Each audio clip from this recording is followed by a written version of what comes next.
Hi, welcome to Punchline, Gloucester.com, the business breakfast briefers. I'm Mark Owen, and each week I invite a panel of business experts to review the morning newspapers, find out what's happened in their own individual business, their own individual business sectors, and finally what's caught their eye in this week's Punchline. But before I start, I just want to thank our fantastic sponsors, Hazelwood's Accountants and Business Advisors, and we really couldn't do the show without them. Okay, who we got on the panel this week? We've got Guy Stenson, CEO of Gloucester City Homes. It's an independent housing association. They currently own and manage 5,000 homes with over 12,500 customers, 180 employees with a turnover of 30 million. GCH has plans for the redevelopment and regeneration of the 11-storey Clapham Court town block in Gloucester to make way for new lower Leven estate containing around 36 homes. So we're getting an update about that and the latest news from the company. So welcome back, Guy. Great to have you on the show. We got Lucien Butler, founder and co-owner of Fit Bakes, low sugar, low carb, low calorie range of cakes and bakes. Started in 2018, Fit Bakes now sold over 7 million products with revenues heading north of 3 million in 2025. They have national listings including Holland Barrett, 650 stores, Ocado, Waitrose, Tesco, Selfridges, Amazon, NHS, and food service outlets. Now, we're going to do a little bit of a taste test as well. I've got some here which I posted to the guys. We've got Belgian chocolate crunch, salted caramel crunch, and chocolate crunch as well. So Lucien didn't know anything about that, so we'll have a bit of that as well That's later on. honoured. We've Honoured. got Rob Lister, Sales and Marketing Director of Lister Unified Communications. The Stonehouse-based company has 40 staff with a turnover of approximately 6 million. Last time he was on the show, the hot ticket in town was the communication industry was IoT. That means Internet of Things. But Lister has, over the past year, seen a rise of over 20% of their businesses in IT support, with cyber security leading the charge. So we'll find out more about that. And finally, last but not least, we got Rupert Bedell. He's the CEO of Fast Host. The company manages more than 1.1 million domains and hosts over 10,000 servers across the UK data centers. Has a turnover of 42 million, 250 staff, and they've recently moved into that magnificent building, the £107 million digital forum development, taking 19,000 square feet. That's the whole of the building. Fast Host launched a new campaign to support Gloucestershire's businesses by offering free website hosting packages for 1 year for any business in the GL postcode. So we'll find out all about that, how he settled into his new home, and how it's all going in general. And I'm sure he'll have a point of thing to talk about the Amazon crash we had the other day as well. Okay, let's see what's making the headlines today, guys. Da, da, da. Here we go. Hopefully, can you all see the newspapers? Yes. Great stuff. The Daily Express, we are strictly done dancing. The Metro, quit a ball. The Daily Star, strictly ballroom. The Sun, Tess and Claude's secret pact to quit. The Daily Telegraph, stop the show trials for veterans. The Daily Mail, now end the witch hunt. The Mirror, hand of history. The Financial Times, Asia refineries weigh curbing Russian oil after US sanctions. The Guardian, Rees discussing an increase to income tax in the November budget. That's not a big surprise. The Eye, Reeves in talks of 1p income tax rise. The Times, grooming inquiry may be off until next year. The Independent, Street and Blast BMA. And that's a big roundup of the papers. They can't really decide which is the main heading. Okay, let's go to you, Guy. What have you picked out from the papers, please? So I've found a story that's in a couple of ones, but I've got it here from the Daily Mail. It's about an autistic volunteer who's been sacked from Waitrose and subsequently got a paid job with Asda. So he'd been volunteering as a shelf stacker in, I think it's their Cheadle Hulme store since 2021. I think he then asked for a couple of hours paid experience, and they ended his placement. But good news is he got a job in Asda. But I think it's probably a more serious story about actually there is a really important role for volunteering as help people get into the workforce. But actually it needs to be a stepping stone. And I think organisations, I mean, we use volunteers at GCH to support some of the work that we're doing. But it's important to recognise the difference between a paid role and a volunteering role. So good on Asda for giving this young man an opportunity. Yeah, and a good PR for them as well. They've not been funny. That's fantastic. They're given an opportunity. Thanks ever so much for that, Guy. Lucien, what have you picked out from the papers today, please? I picked out the story about the journalist, the Times journalist who's lived in Manhattan for a few years at a vast expense. Just to give you an idea, £5,000 a month just for rent. And apparently, the average New Yorker spends 81% of their income on rent. And they've decided, despite the fantastic eateries and food and sort of gourmand gourmet restaurants that are in Manhattan, which he's going to miss. He's decided to pack it all in and come back to London. Not only London, but Peckham Rye of all places. And the story here really is that, London now, a lot of the figures that everybody thinks are bad are actually a lot better. So whether that's, a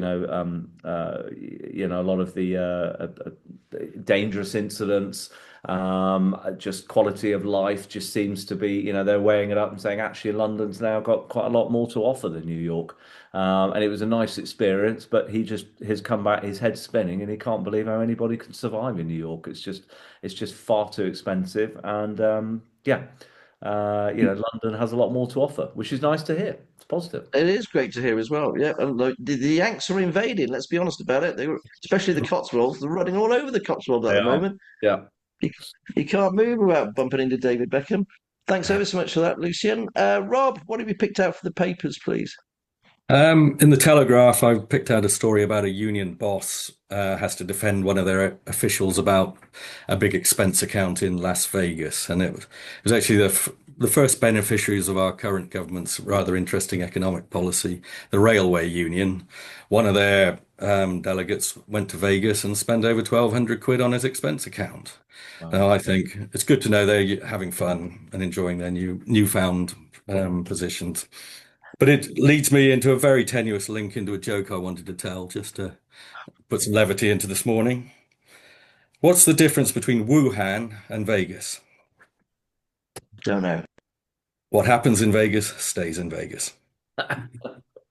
Thank Yeah. you. Okay, well, moving swiftly on. Moving Right, strictly okay. on, yeah. Thanks for that. Rupert, what have you picked out for the papers, please?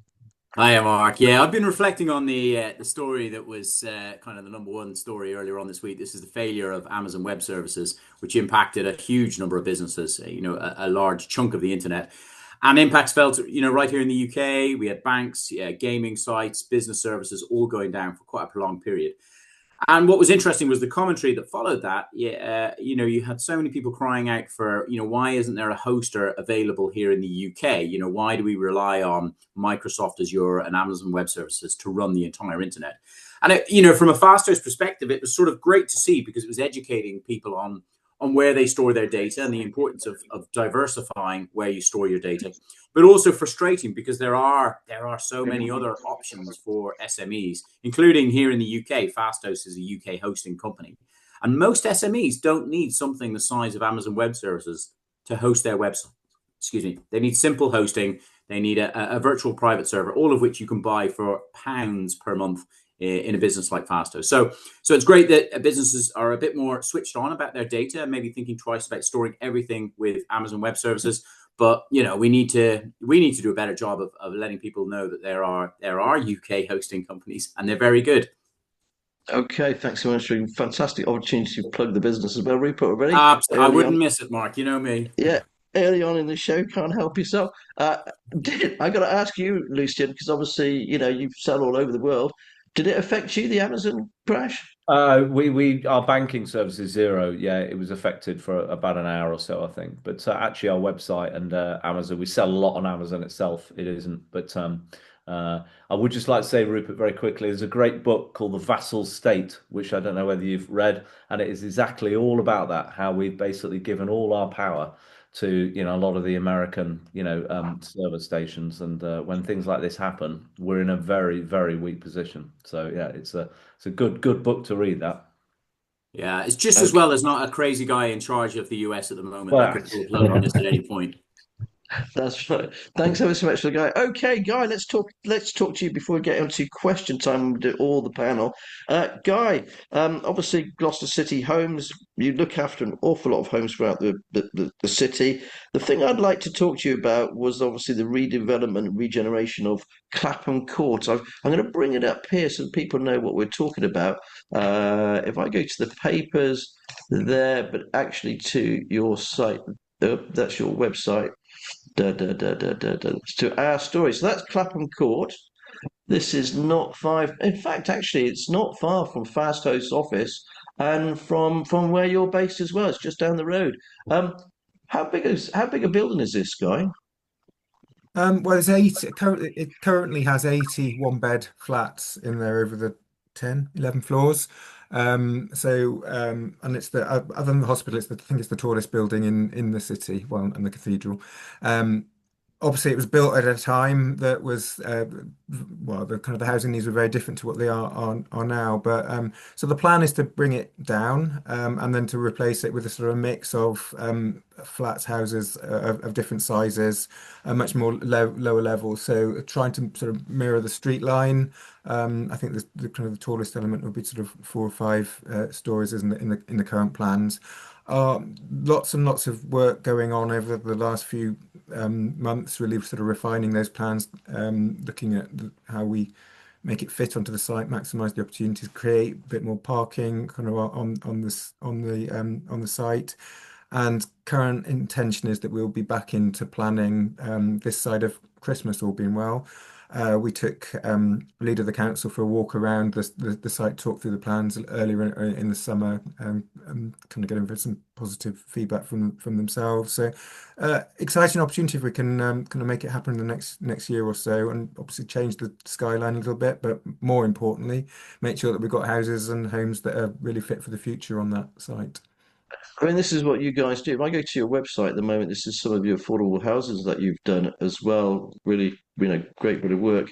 And also, you've recently done something in Westgate Street. Do you want to explain about that as well, please? Yeah, so opening today actually. So it's a partnership with the local community, really. So community hub and pantry opening 106 Westgate Street opens at 2 o'clock this afternoon. Or it's very much there's always been a really strong resident association down in Westgate where we've got again quite a lot of people living alone, quite a lot of people struggling, a lot of isolation, and the community very much supporting themselves.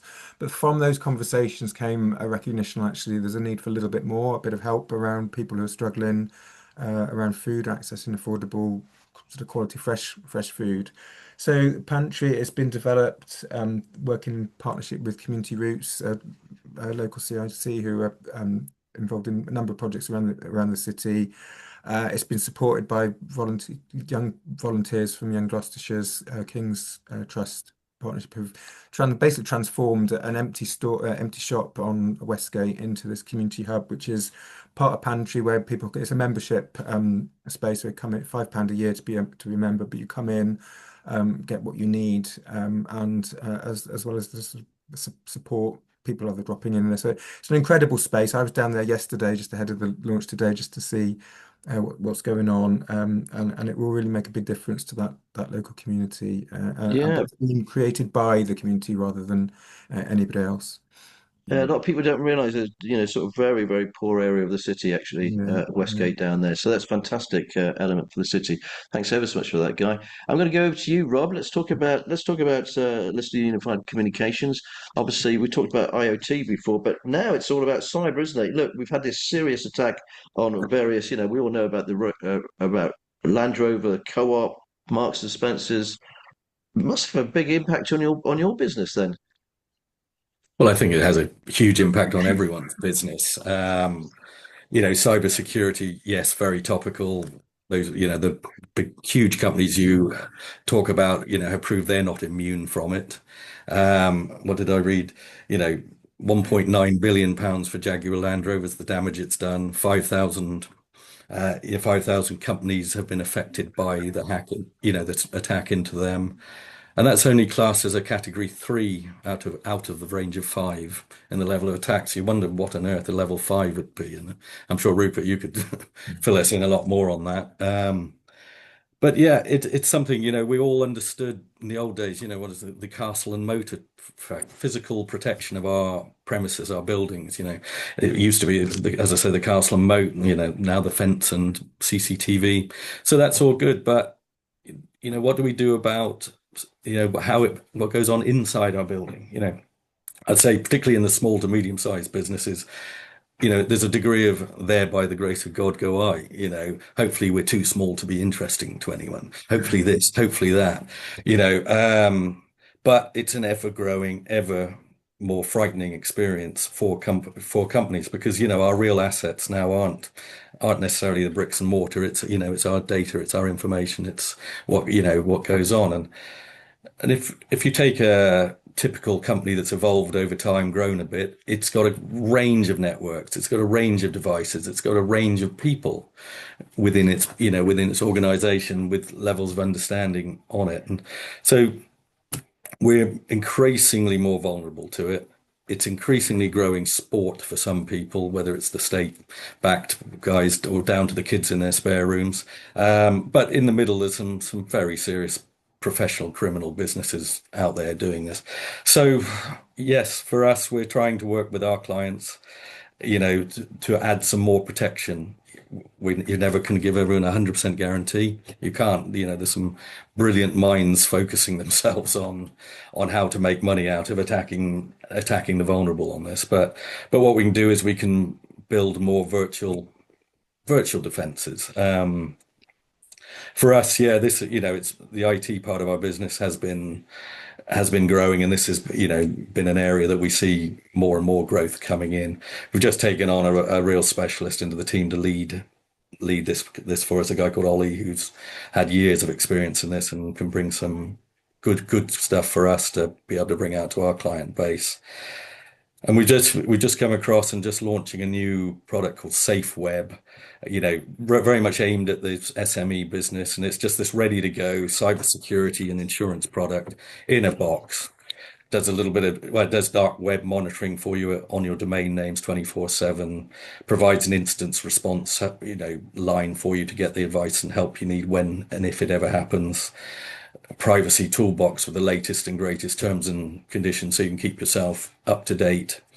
Phishing simulation, so we can test your staff on a regular basis. And ironically, a pretty decent company around here we've been doing this with, they had approximately 100 staff. We sent this phishing test out last week and 25 of them failed it. 25% of the and that's the full range from some pretty senior people in the organization to some pretty junior, to some of the others, so we're all busy, we're all vulnerable, and I think the attack through the human is the most common way to get into your building. So lots to do, lots to be there, and we're looking to try and develop our business so we can help our client base with that more and more, because it's something we just got to take seriously. Okay. Seriously. All But right. yeah, Thanks. so that's what's going on that part. And very quick shout out for the mobile recycling campaign that we're doing in conjunction with you, Mark. The Punchline and Lister Communications are collecting old mobile phones. So if you've got them, if you can, in your company, if you could box them up, we'll come and get them, and we're getting them to the recyclers, and which we get as raising money at the moment for the Nelson Trust charity in Stroud. Last year, it was a very successful campaign for us. We raised 2,300 quid or something for the charity, and we're on target to do something again this year. So again, shout out for anyone who can help us with this. Thank you, Mark. Okay. Thanks ever so much, Rob. And I don't know if you know, but I've got 250 old mobile phones now in my garage. People keep rocking up and giving them to me, or my aunties collected them, parish churches have collected them. It's been quite amazing. So, the idea really, and I can't say this is enough, is dig into your drawers at home, encourage your staff to dig into the drawers. I had 15 old mobile phones myself, let alone the kids and everything else. And they're useless, they're just lying there. So I think what it is people get attached to their old mobile. It's a sort of emotional thing rather than letting go and helping a really good charity. And that's what we're trying to encourage people. So if you guys, you got a lot of staff between you. If you could help in any way, and we've got boxes and all the growth hubs that we can pick up from as well. Anything would be brilliant. So thanks ever so much, Laura. We've worked really hard together on it, haven't we, mate? We have indeed. Yeah, good stuff. Okay, let's talk to you, Rupert, and then we'll come to you, Lucien. Rupert, let's obviously fast host. Big red building now. It's gone up 107 million quid. There you are. How's it all gone? I mean, for us, it's been great. We moved in actually December last. We were in just before Christmas 2024, and we had our opening ceremony in January. So we've been there, almost 10 months now. Look, the building is fantastic. If anybody gets a chance to come, we love bringing in customers. We had a customer event there last night. The reactions when people come in is it's even better than they expected. There's really nothing inside the building that we would change. It's been transformational for our business, in terms of the way that our employees and staff feel, their enthusiasm, their engagement for the business. We've seen attendance improve, more people coming into the office, which is something we wanted anyway. So that's been fantastic. I am frustrated at the pace at which the overall building has finished, and it's not finished. It's still surrounded by building works. The car park's not open.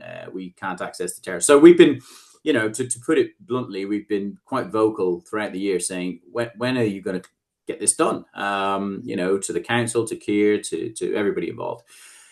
Feels like we're getting there. The hotel's getting fitted out now. Patch are moving in across the way. So Freddie Ford, I know he was on the show the other week. So it's brilliant. We want neighbours, and we want a business community in the forum. And the sad thing is, it's just been us up to now. But it hopefully, it does feel like, Gloucester, that corner of Gloucester, King's Quarter, and so on, is turning a corner. The university opening has been brilliant. I think there's a Portivo Lounge coming in on the corner of King's Square pretty soon. So, let's just get it done. Let's just get it done and open. I don't understand why it's taking so long with a car park. I mean, it's a car park, for Christ's sake. I'm not being funny here. It's that should be done and dusted. We opened. It was opened for an event 2 weeks ago. So we had a Southwest Technology event up in the other side of the forum, and there was about 100 people there. So they opened the car park for that event. So I drove in and parked. It's absolutely finished, perfect. It's got electric charging, which I need. There's nothing right. Open the car park, lads. So I don't get it either. I'm so frustrated with it. Okay, we can feel that coming through the screen. I can tell you. I think I'll be phoning up the leader of the Gloucester City Council after this. Thanks very much, Rupert. I've been on to him about 4 times this week already, so he knows me well. Okay, thanks ever so much, Lucien. Let's talk about fit dates now. You very kindly posted me this wonderful box here. Yes. And in the box here, you gave me. Bread. I haven't tried this keto bread. Oh, you got to try that. Okay. Yeah, I'm looking forward to that. Apple cider vinegar gums, which there were two jars of these, and my daughter and I actually ate half of them in one go, which is not a great thing. They're not sweets, Mark. They're not sweets. No, but they're very, very Moorish. I just want to say they're not sort of sweet, but they're there's no sugar in them. Yeah. And then these very nice. You got Belgium chocolate crunch. Yep. They're a big box of these. You got the orange one as well, orange flavour, chocolate crunch. This is half a box, by the way, because I haven't munched a lot of those, and also the salted caramel. Now, it must be difficult to keep the price of these the same because, not being funny, the cost of everything to manufacture is going up and produce. Yeah, well, that's something I'll touch on. Yeah, absolutely.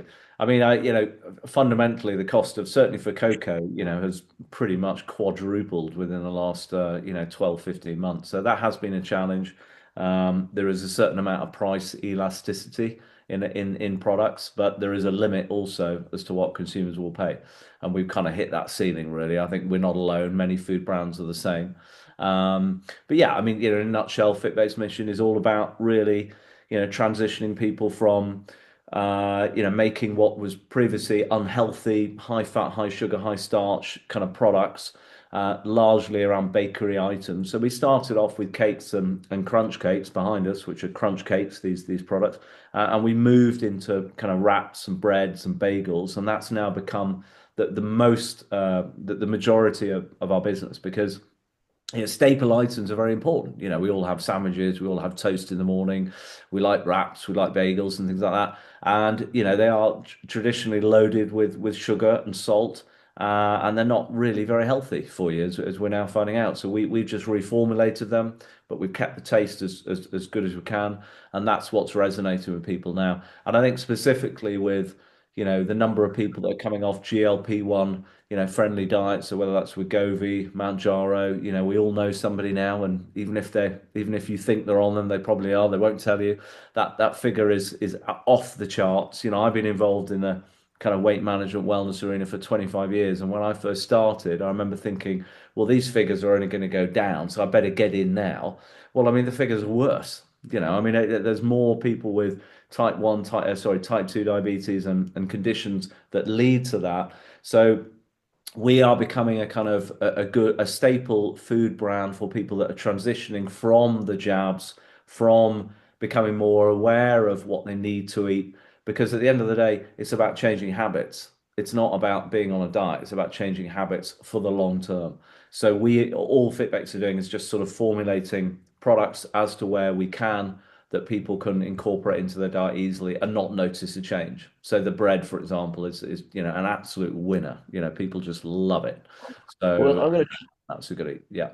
I'm going to try that today. And just before we move on to our taste test, we've also got this as well. This is That's the new packaging as well. That's fantastic. I haven't actually seen that in the face. Yeah, it's brilliant. So they're in Holland and Barrett, and they cannot keep them on the shelf. They literally cannot keep them on the shelf. So it's a really good sign that people want them. Yeah, that's not shoplifting. There's a big problem in this country. That was a joke, by the way. Okay, guys, I have managed to post all of these to you. So we've got here a bit of a taste test. We've got chocolate orange, Belgium chocolate, and salted caramel. So if you want to, which one now? Rob, you've already eaten one. So what was I've eaten all three. I've eaten all three of them over the last few days. So what was your favourite, Rob? I like them all, but I really did like the salted caramel crunch. Yeah, that's my thing. That's okay. So let's go. So, Guy, have you opened one now and have a bite of something? I've resisted so far. I'll give it a go. If you want to. Okay, so I've opened up the chocolate. The caramel here. This is a very high tariff for our brand. There, somebody could go and go, "Oh my God, what is that?" They're good. They are good. Thank you. They are good. Rupert, Well, I can imagine taking this on the golf course. Oh yeah, well they're very popular. In fact, we've just signed up now with the major gym distributors around the UK, so they're going to be in there in front of houses, reception there, because we sit really nicely in between a high protein bar. This is more of a kind of a sweet treat in the afternoon with a cup of tea that is genuinely, got 6 grams of protein, bit of fiber in there, no sugar. So it's a bit of a healthier snack, basically. But it has got real Belgian chocolate in all of them. That's why they taste absolutely brilliant. So I'm one of these the people. The better they are as well. If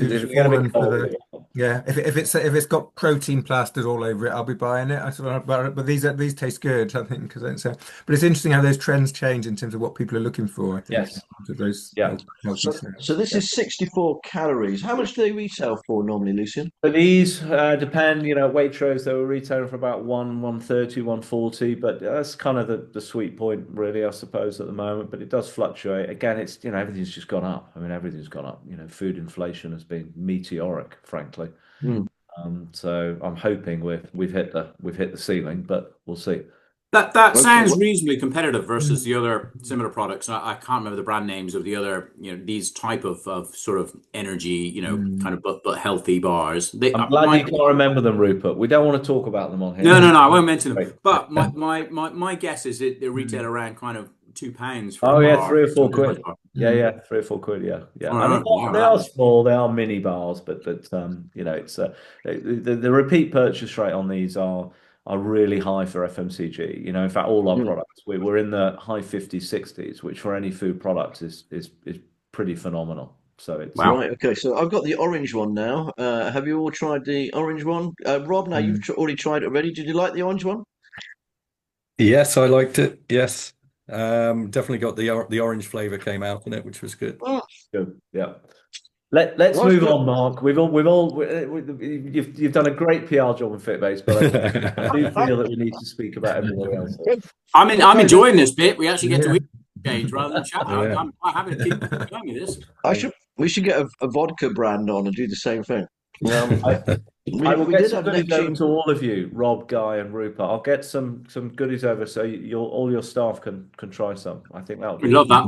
Thank you. We indeed. I'll connect with you all. Okay, question time, guys. So this is a section. We've got a couple of minutes. We've got a section where you can ask each other a question. Just stick your hand up and tell me who you'd like to ask the question of. Anybody? Okay, Rupert, who'd like to ask a question? Can I ask you a question, Guy? Guy, I'm interested, given your job, and obviously you're close to sort of housing demand in Gloucester. Do you see, a good influx of demand for housing in the city? And the reason why I'm asking this question is, I was out in the Quays during the week with my son, went out for dinner. Quays is great. I'm concerned about just how quiet it is and the lack of people and retail demand to keep all of these new shops and restaurants going. So, what Gloucester needs is people. And from a housing perspective, are you seeing that demand? Do you feel confident that the city is going to have enough people to sustain these businesses? I think that's quite interesting. It feels like places like the Quays are actually very dependent on people from outside Gloucester. Actually, it's almost more about destination. But in Gloucester itself, and I know we focus predominantly on the affordable housing end. But actually, just we know in Gloucester itself, there's about 5,000 households on the list for kind of looking for affordable homes. But equally, we're looking at sort of diversifying our portfolio, looking at that more the kind of market rent sort of propositions looking out there, because again there is demand, whether that's for people kind of coming to the hospital and actually working in where you are kind of down with the university or that. There is real housing demand. There's not much growth in the city in terms. There's obviously not that much space for development of new land. So most of the housing growth is on the periphery of the city, sort of more towards Tewkesbury Borough and to the south again.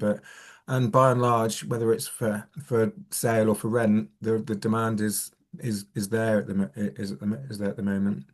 Can I just say, Rupert? I mean, just on the other thing, by the way, on the Gloucester Triangle, there is going to be 350 houses, flats going to go there, not opposite Allstones, that sort of strip land near the Irish Club that's going there. There's also, hopefully, someone's going to take over the ecclesiastical building. That's an opportunity there, not far from the city centre. So it kind of is around, but isn't it? But it's just got someone with the money and the foresight to invest. Lucien, you had your hand up to ask somebody.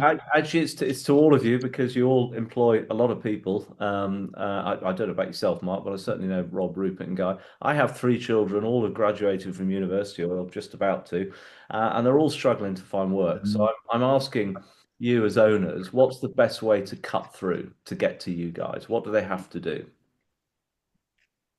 I'm not saying personally, I'm just saying generally. How do they get noticed by you?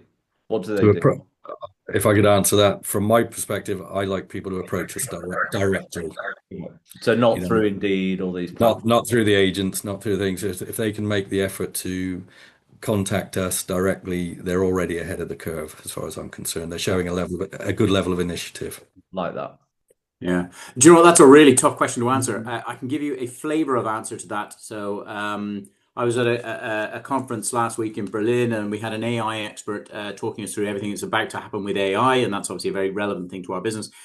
And it's terrifying in a sense, because so many entry-level jobs will disappear in the next 5 years. We're talking about this thing called agentic AI, agentic swarms. So you're going to have receptionists, call center handlers, social media managers will all start to be covered by AI, which makes the job market incredibly tough for an entry-level graduate. So I asked the question, because I've got kids of slightly younger age, but sort of coming close to university and so on. I said, what advice would you give to a 20-year-old now trying to enter the job market? And she sort of blew out her cheeks and went, which jobs are actually going to be available for entry-level graduates? Her advice was stay entrepreneurial. Regardless of what you're doing in your job search, stay entrepreneurial. Start small businesses, do things yourself, have a side hustle. She said that will always be the most valuable commodity that humans can have. And that can often lead to job opportunities, whether it's a business that grows or actually it gets noticed and bought by another business. But that's about the best thing a young person can do at the moment is stay entrepreneurial, stay curious, start things, try little side hustles. Doesn't matter how small, because if you're just hoping to get a foot in the door, I mean, so few organizations are hiring entry-level graduates, because the question is always, can't AI do this now? Yeah, it's funny that even interns, to go an internship nowadays is extremely difficult. For young people, because a lot of people like myself work from home. So before, in the past, we had 30 interns. For my small company, over the 11-year period that we were in the fire station. But now we can't do it. I get asked all the time, but I can't have a kid working from my in the office here with me. I was It's going to talk about impossible. that actually, because my son graduated this summer, and I've seen how he and his friends have really struggled, as we've said. And I think the only group really that have found it relatively easier, those with a sort of engineering degree, kind of certainly is perhaps less challenging for them. But actually, just getting those internships, getting those work experience placements is so hard. Just getting the basic level jobs is so impossible for them. So I think for us as employers, actually, can we challenge that? Oh, we can't offer internships, we can't offer placements. Well, if we don't, those young people aren't going to get that experience. So we need to find ways to be able to do that. Yeah. We're actually restarting that this year in Fastest. We haven't done it for years and years and years, but A, we want to try and address that problem, but B, it's good to have young, fresh minds in the organization to ask questions and to challenge us. Yes, the job could be done by AI, but you get other things from having internships. So, and there's not really any blockers to it, if I'm being totally honest. It's we just need to do it. Yeah, Dan, I know Smart, one of your guests, Dan from ProCut, I watched that. He said exactly the same as you, Rob. He said if anybody takes the time to write a cover letter and express interest in what your business is doing, you're going to get to the top of the pile. And I did that when I was younger. You expressed an interest in the employer that you wanted to be hired by. So I've told them all to do that. So anyway. I do help, but unfortunately, I don't think the government has helped with the minimum wage. That is another thing, especially for 18-year-olds, that entry level now. It's too much. It's too much money for. It seems it's just bonkers. They really are it's just crazy.